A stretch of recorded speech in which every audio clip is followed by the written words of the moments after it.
سلامونه او نیکې هیلې هیلهمند یم چې جوړ او روغ به یاست. طالبانو خپل څلورمه کلیزه هم ولمانځله. د دوی حکومت 4 کلن سو. نن په دغه ویډیو کې دا خبرې کوم چې د دوی حکومت د افغانستان دپاره ښه و که بد و. په دغه ویډیو کې به تاسو ته په منصفانه ډول باندې ټولې خبرې وکړم چې څه یې ښه کړي دي او څه یې بد کړي دي، چې تر څو تاسو ته ټول هم یو سپیناوی پیدا سي چې دا خلک په ښه روان دي که په بد روان دي. زه پر موضوع باندې خبرې کوو او تر اضافي خبرې تیرې شو. د یو هیواد د آبادی دپاره، د یو هیواد د پرمختګ دپاره، د یو هیواد د بنسټ ساتلو دپاره، د یو هیواد د ارضي تمامیت د ساتلو دپاره، د هغه دپاره تر ټولو مهم رکن چې دی هغه څه شی دی؟ هغه سیاست دی. یعنې تاسو باید یو هیواد که غواړئ چې هغه هیواد په پښو ودرېږي، هغه باید خپل سیاسي بنسټونه باید قوي کړي او په سیاست کې باید ښه ولوبېږي او سیاست باید زده کړي او دا چې ستر کم په سیاست کې ولوبل سي او دې دپاره باید متخصصین ولري او هغه متخصصین همداسې کسان واوسي چې په نړیواله سطح باندې تحقیقات یې کړي واوسي او په نړیواله کچه باندې دوی د نړۍ څخه خبر واوسي. داسې نه چې زموږ په اوس کې په ټول افغانستان کې موږ د سیاسي برخو ډاکټر نه لرو. د ډاکټر یو صحیح ډاکټر چې په سیاست کې اوسي دکترا ولري، د هغه مهمیت دا دی چې هغه پر یو هیواد باندې صحیح تحقیق کړی دی. د مثال په ډول باندې موږ د هیڅ هیواد دپاره یو ډاکټر نه لرو چې هغه هیواد په صحیح ډول باندې وپېژني. همدا اوس ایران 600 ډاکټران د هیواد پیژندنې لري. یعنی په نړۍ کې حدوداً 195 هغه 200 جزیرو سره 200 هیوادونه دي، مګر ایران 600 ډاکټران د هیوادو دپاره روزلي دي او هر هیواد دپاره 2-3 ډاکټران یې روزلي دي چې په هر برخه کې دوی وسې کړی په هغه هیواد سره ښه تعامل وکړي یا په هغه هیواد کې ښه لاسوهنې وکړي او هغه هیواد تباه کړي او یا د هغه هیواد سره ښه اړیکې هم جوړې کړي. که څه ایران پکښې کې ناکام هم دی او ایران د خپل ډاکټران هم په ښه باندې روزلي نه دي، خو دا و چې دغه ورځو کې دغه څو وخت کې کلونه ایران خپل رول یې درلوده په نړۍ کې. ګوره په افریقایي هیوادو کې خپل رول یې درلود، په اسیایي هیوادو کې خپل رول یې درلود، لاتین امریکا سره خپل اړیکې د کیوبا او وینزویلا سره اړیکې درلوده. یعنې په لوړه پیمانه باندې د ایران لاس ډیر وږ شوی و په هغه وختو کې. یعنې دا هم بیا هم د دوی هغه کارپوهانو او سیاستپوهانو په وجه باندې. که موږ هم غواړو چې سیاست وکړو، موږ باید اولا کې د خپل د ګاونډي هیوادونو لپاره موږ باید د هر هیواد دپاره 4-5 ډاکټران وروزو. د مثال په ډول باندې که موږ غواړو چې په ایران کې د ایران دپاره موږ 5 ډاکټران وروزو، دا 5 ډاکټران به د چیش دپاره اوسي؟ یو د ایران د سیاست دپاره یو ډاکټر وروزه چې د ایران سیاسي تبادلات وڅېړي، بل د ایران د اقتصاد دپاره یو ډاکټر وګماره چې دا د ایران اقتصادي سیستم وڅېړي، بل د ایران اجتماعي سیستم دپاره دا وڅېړه چې د دوی اجتماعي حالت سره کم موږ کولی شو کابو کړو او که یو ورځ کې بد راځي موږ سره کم کولی شو پر ایران باندې فشار راوړو او که ایران دغه څنګه چې اوس موږ په قومي چارو کې مداخله کوي، موږ په کلتور او عنعناتو کې مداخله کوي، موږ سره کوم کولی شو د دوی په چارو کې مداخله وکړو. دا په دغه ډول باندې موږ کولی شو چې هر هیواد دپاره 4-5 په لوړه کچه باندې ډاکټران وروزو او دا ډاکټران باید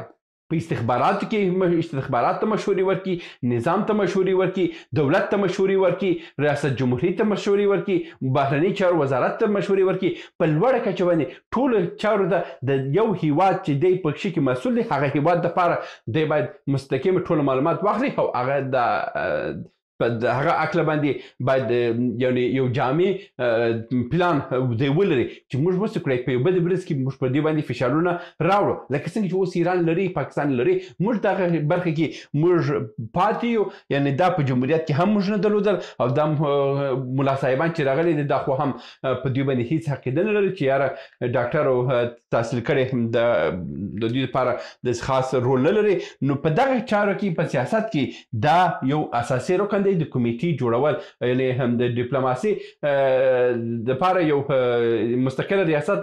په داسې کې جوړ شو په کابل کې خو هغه وخت کې هم د ډیپلوماسي په ریاست کې ټول جاسوسان ناست وو او ټول د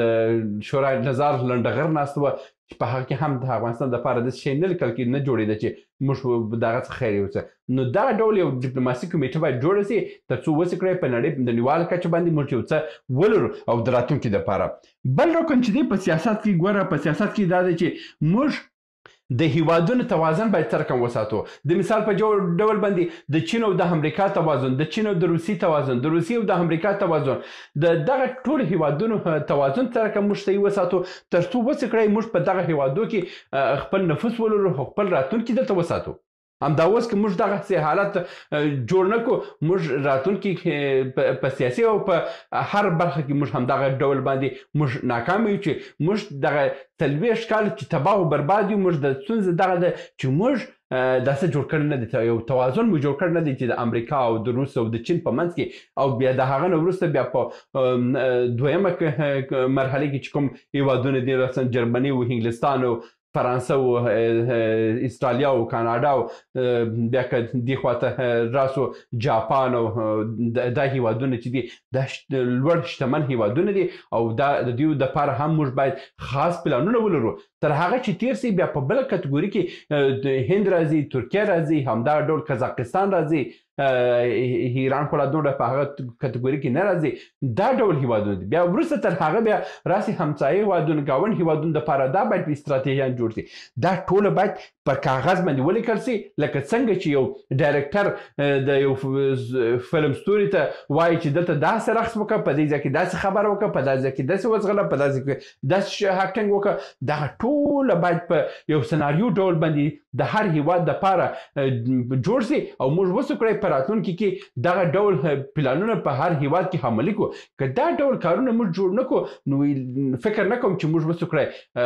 خپل هیواد په سیاسي چارو کې بریالي ووسو ځکه چې همدا اوس چې کوم سیاست چې مخته ځي موږ دې ته ناست یو چې بل هیواد راسي موږ په رسمیت وپېژنو رسمیت پېژندنه وګوره دا د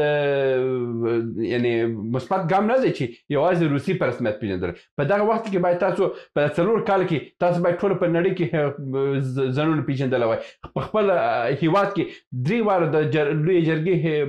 دا سم ورکړو خبر مو کړه چې لویې جرګې جوړه خو بیا هم جوړه نه سوه لویې جرګه راوړی اساسي قانون جوړ کړئ هر څه ملت ځان څخه راضي کړي او سیاست کې هم به تاسو کامیابه سئ نو دا ټولې ستونزې دي چې زه په سیاست کې د اوس دپاره زه هېڅ نمره دوی ته نه ورکوم چې په سیاست کې دوی ناکامه وه اوس راځم په دویم موضوع باندې په اقتصادي موضوعاتو باندې په اقتصادي موضوعاتو باندې ګوره لکه څنګه چې د امریکا کومکونه وګورو د امریکا کومکونه همدا اوس هم روان دي همدغه کومکونه پر اساس باندې یعنی موږ د امریکا یو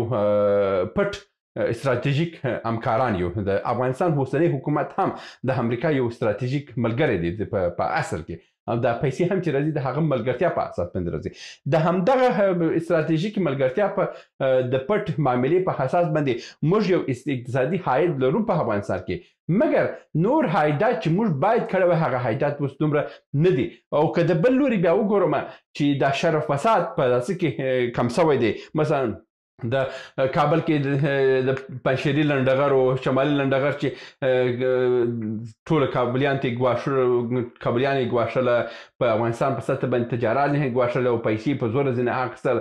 دغه ډول زورګویي او داسې چې دی دا ختم سوي دي د تجاران دپاره یو څه وساکي پیدا سوي ده او د هغه حالت څخه هم خلک وتلي دي چې د خلکو ویره وه یعنې په اقتصادي او امنیتي چارو کې که زه ووایم د دوی دپاره دوی په مثبت لوري روان دي همدا اوس هم قراردادونه چې مثلا د روسي سره کړي دي همدا ډول چې د ایران سره هم کوم اقتصادي راکړه ورکړه شروع کړې ده او قزاقستان او دې هېوادو سره ازبکستان سره اړیکې جوړ کړي دي په اقتصادي چارو کې دوی کار مثبت ګڼم ځکه چې دغه چاره او بدبختیانې او ناخوالې په افغانستان کې په تاریخ په اوږدو کې وه موږ د ماښام ډوډۍ په صحیح ډول باندې نه درلوده ځکه چې زموږ اقتصاد په ټپه ولاړ دی او زموږ پیسې هر یو چې پیسې هغه جري په کور کې وړي پټوي او دا د اقتصاد د بندېدو لامل کېږي او ډېر تبعیان به جوړ کړي که موږ خپل اقتصاد په حرکت راوړو او د دې لپاره یوازینی حل لارې همدغه ده چې ډیجیټل پیسې باید ډیجیټلي سي او تر څو دغه کاغذي پیسې د خلکو د لاسه واخیستل سي او هلته بیا معلومیږي څومره پیسې موږ په ټپه ولاړ دي او څومره پیسې په حرکت کې دي او که هغه ټپې پیسې هم برته په حرکت واچو بیا دا د هېواد په ګټه دی او د هېواد اقتصادي حالت به لا هم ډېر کړي نو دا په اقتصادي چارو کې زه مثبت کړم منفي پوینټ نه ورکوم او که په سیاست کې وایم سیاست کې لا هم تر اوسه دوی پاته وه اوس راځم په امنیتي برخه کې په امنیتي برخه کې ګوره په امنیتي برخه کې په جمهوریت کې یو خو د دوی خپل جګړې وي ښه هغه جګړې موږ حق ګڼو ناحقې ګڼو هغه د هر فرد یو نظر دی د مثال په ډول باندې بعضې خلک وایي چې د امریکا په وړاندې د دوی جګړه ناروا وه او غلطه وه دا وه مګر بعضې وایي چې نه دا د وطن د ساتنې دپاره ښه کار یې وکړی او امریکا یې د دې ځای څخه وشړله او هر یو خپل خاص نظر لري که زه اوس دغه ځای کې خپل نظر وړاندې کوم زما نظر داسې نه دی چې زه وایم چې یاره ښه کړي یا بد کړي ځکه چې زه د یو ترازو په حیث باندې باید زه دلته اوس کار وکړم خو مثبت کار په دواړو لارو کې دی چې بعضې وایي چې ښې وکړه خو دا چې هغه وایي چې نه دا غلط کار کړی چې د امریکا سره جنګونه کړي دي دا چې بیا د دوی وتل سره کوم دغه بیا په نړیوال سطح باندې یو استراتیژي وي چې د امریکا باید د دې ځای څخه ووځي ښه او که د امنیت په حساب باندې راسم په جمهوریت کې یو خو هماغه د دوی جګړې وي چې جمهوریت پاته وي او د هغه نه وروسته جمهوریت کې کوم مشران ټاکل کېدله د مثال په ډول باندې د جالماس وراره په کابل کې داسې درلودله په کابل کې دی د حامر جنایي باندې ټاکل شوی وي همدغه د حاجي الماس وراره هلته داسې درلودل خپل بانډونه یې درلودله او اختطاف هم کولو زورګویانې هم کوله تجاران څخه پیسې هم اخیستلې او که همدغه ډول باندې هر یو وګورو هر لنډغر په هغه وخت کې یو پاچاهي درلودل او دوی په زور د خلکو څخه پیسې اخیستلې او زورګویانې درلودل د شپې د خوا خلک په تاریکه کې کابل کې تګ راتګ نه سوی کولی د ولایتونو په منځ کې تګ راتګ بیخي غیر ممکن وي حالات ډېر خراب وه نو اوس د حالات چې ګورو د امنیتي لحاظه زه بیخي که په لسو کې نمرې ورکړم لسو کې 8 نمرې به ورکړم ځکه دا اوس کې هم خپل سرې وژنې اوس هم شته مګر په عموم کې هغه امنیت چې پخوا ډېر خراب و هغه امنیت تر حده ډېر ښه شوی دی اوس په بلې ارزونې کې وګورم چې د دوی او د بعضو لنډغرو چې د جمهوریت لنډغر او د اوس د دې کسانو لنډغري بعضې دغه تیر کال کې چې دوی د خپل کلیزه ولمانځله په هماغه کلیزه کې عینو هماغه د شورای نظار لنډغر چې د مسعود تروریست په ورځ باندې د وحشت اچولو هماغه کار اوس دوی شروع کړی نو که تاسو دا ډول په رنجرونو کې لنګوټیم په سر اوسي کلشنکوفان اوسي څه معنا دا ډول که حرکت دوام وکړي نو ستاسو او د هغو لنډغرو هېڅ فرق نشته نو ملت وګوره ملت ارامتیا غواړي ملت دا څه غواړي چې یو څه حالت سم سي نو که دغه ډول حالت باندې ووځي نو دا ښه نه دی په عموم کې د لنډغرو ورکېدل مګر دغه ډول کارونه بیا که ته وکړې د ستاسو دپاره هم ښه راتلونکې نه ده اوس په آخر کې یو تر ټولو مهمه موضوع چې ده خلک چې ناراضه دي هغه د مکتبونو موضوع ده چې د هنجونو مکتبونه 100% نه چې 0% فرض دی او چې هغه باید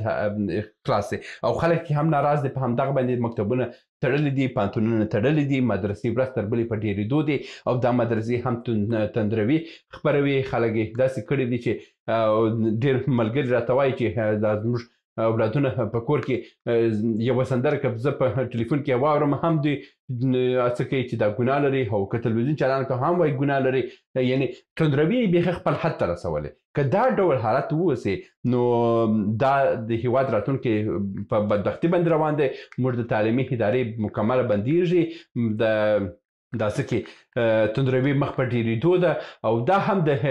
یو غربي هیوادونو پر پلان باندې دا کار کیږي او دا د دې مخنیوي دپاره هېڅوک هم حل لار نه لري چې دا باید څرک هم حل سي خو که دوی د دې هیواد اصلي بچیان ځان ګڼي نو دا باید دوی خپله حل کړي اوس که راځم په پوینټو باندې ګوره په پوینټو کې په سیاست کې راسم په سیاست کې باید صفر ورته ورکړم په اقتصاد کې یو 5 نمرې به ورته ورکړو او که په امنیت کې راسو 8 نمرې به ورته ورکړو په لسو کې او که راسو د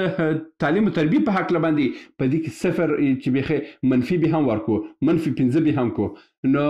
او که راسو په نورو ټولنیزو حکومتولي کې هم دا اوس هم چې زه د ډېرو خلکو سره په خبرې کوم چې ورور چې کله ته ادارات ته ځې و یو هغه ادارات چې مثلا زه ځو هغه پخواني کارمندان دي هغه په سیستم باندې پوهېږي هغه کار کوي او که بل بعضې یو خاصه موضوع اوسي د مثال په ډول باندې یو کس وایي چې ما پیسې یو چاته ورکړي په ډیجیټل کرپټو کرنسي باندې او دا فارکس دا کارونه کوله وایي دې کې سړي پیسې هم ګټلې دي پیسې هم زه پوهېږم چې ورسره شته د دغه معاملې د حل لپاره ولاړم ننګرهار د څه ته ولاړم محکمې ته ولاړم ول محکمې ماته ویلو چې ته ولاړ شه د څه ته ولاړ شه استخبارات ته ولاړ شه دا موږ موضوع نه ده موږ نه پوهېږو دا نظامي محکمه خاص موضوعات کې به دوی رول لري ول زه ولاړم هلته هغه ویل چې یار موږ په دې باندې نه پوهېږو ورته ولاړ شه بل ځای ولاړ شه یو شی راوړه چې موږ پوه سو دا وګوره دا د نړۍ د نوي ټکنالوژي سره تاسو باید عیار کړئ او د حکومتولۍ د هرې ستونزې دپاره حل لاره باید جوړ کړئ تاسو باید د ډیجیټل کرنسي دپاره پلان قانون جوړ کړئ دا باید یعنی په ټوله کې د قانون جوړول فرض دی چې موږ اوس نه لرو یعنی په عموم کې که داسې وایم چې که د جمهوریت سره پرتله کوم خو جمهوریت وګوره پکې کې تعلیم او تدریس دا شی ویه مثلا د بیان ازادي خو بیخي زه مطلقا ورسره مخالف یم جمهوریت کې خو بیخي مردالي جوړه شوې چې هر یو شکنځل کوله څه کوله بیان ازادي خبره نشته بل د داسې په حساب باندې په تعلیم کې جمهوریت کې شو ویه حالت ښه روانو مګر نور چارو کې بیا جمهوریت کې هم فساد روانو چور روانو داسې روانو نو یو خبر می کړی ده اوس په دې کې هیڅوک داسې نشي کولی چې جمهوریت شو که دا خلک شه دي ځکه چې دواړه کې کوم مشکلات شته جمهوریت که د دې سره پرتله کړو خو په عموم کې که دا وایم د افغانستان د خلکو دپاره دغه حکومتونه هیڅ په کار نه و که هغه جمهوریت و که هغه مخکینی اشرار و یا اوس دوی راغلی دي دا هیڅ یو حکومت د ملت په خوښه باندې راغلی نه دی د ملت ژوند یې ښه کړی نه دی هر یو چې راغلی د ملت باندې په اوږو باندې بار شوی دی او ملت باندې فشارونه راوړي دي نو تاسو په کمنټو کې راته ولیکئ چې د دوی دوره سره کوم دوره وه زه په عموم کې دغه څو وخته ډېرو ملګرو ویلي وه چې یاره منفي خبرې مه کوئ ځکه چې دلته د خلکو رواني حالت خرابېږي او د خلکو باندې بیچاره خلک دي خلک څه وکړي خلک هم حیران دي چې تاسو په غربي هیوادو کې ناست یاستئ تاسو داسې خبرې یاستئ چې خلک لیوني کوي نو په دغه موضوع باندې زه اوس د دې پاسه غواړم چې داسې ویډیوګانې جوړې کړم تر څو وسه کړی د خلکو هغه رواني حالت ښه وساتم او ځکه چې موږ د لاسه هم څه نه کېږي د ملت د لاسه هم څه نه کېږي چې څه نه کېږي راز د ملت خاص اقل یو خوشحاله حالت ولري نو که موږ هم خفه کوو دوی هم چې خفه دي او فشار تر فشار لاندې اخر به دا خلک دې ونیسي دا د نن ورځې موضوع لمن دیم چې تاسو خپل په کمنټو کې خپل نظریات ولیکئ چې دا خلک ښه دي که بد دي تر بیا په الله سپارم ښې چارې سلامونه موږ ډېر موضوعات جوړ کړي دي که سیاسي موضوعات غواړئ ووینئ نو دلته کلیک کړئ